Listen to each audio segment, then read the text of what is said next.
was the sound of Bugatti's new engine, and it's pure music for the ears of true petrolheads like us. This official teaser from Bugatti shatters all doubts and speculations about which engine will be used in the successor to the Chiron. Bugatti decided not to complicate matters and took the most challenging yet reliable path, creating an entirely new power play for their upcoming car. Interestingly, mate Rimac himself, who by the way shared image of the engine internals, might have influenced this decision. As you've already noticed, Bugatti refuses to part with the 16 index, so the successor will receive a 16-cylinder power unit. However, the layout has been changed. In the current Chiron, they use a W16, a configuration that combines two narrow angel V8s built on a common crankshaft. This design has its advantages. It's wider but shorter, making it easier to fit in the engine bay. The new development from Bugatti is a fully fledged V16. Such engines are rare in automotive history, and at the first glance, it's evident that V16 is way longer than its sibling. Perhaps the successor will be longer to comfortably accommodate this powerhouse right in the middle of the engine compartment.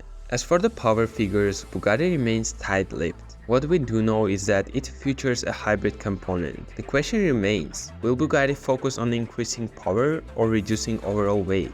Or both? Only time will reveal the company's chosen path.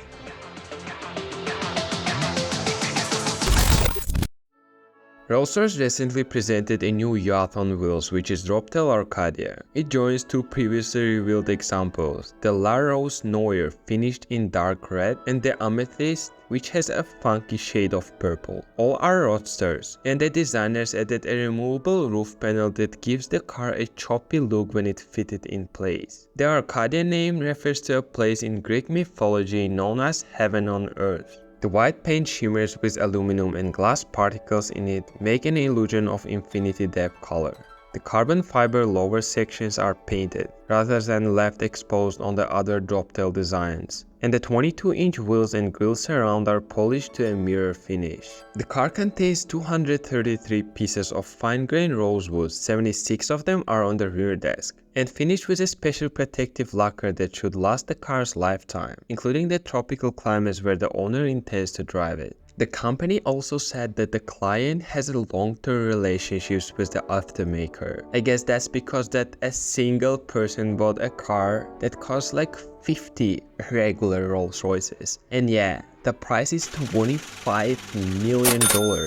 Or even more. Pretty expensive heaven, isn't it? However, the Arcadia was built for an unnamed client in Singapore who plans to drive it internationally, which is why the steering wheel is on the left.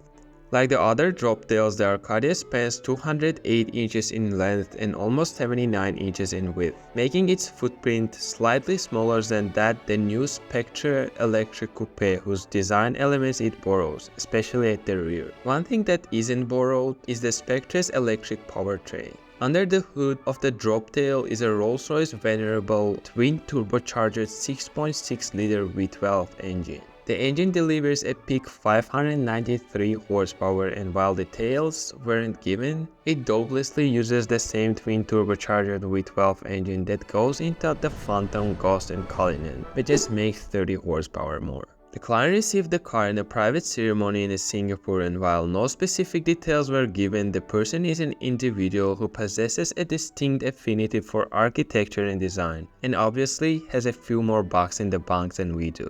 And that's it for today, guys. Thank you for watching.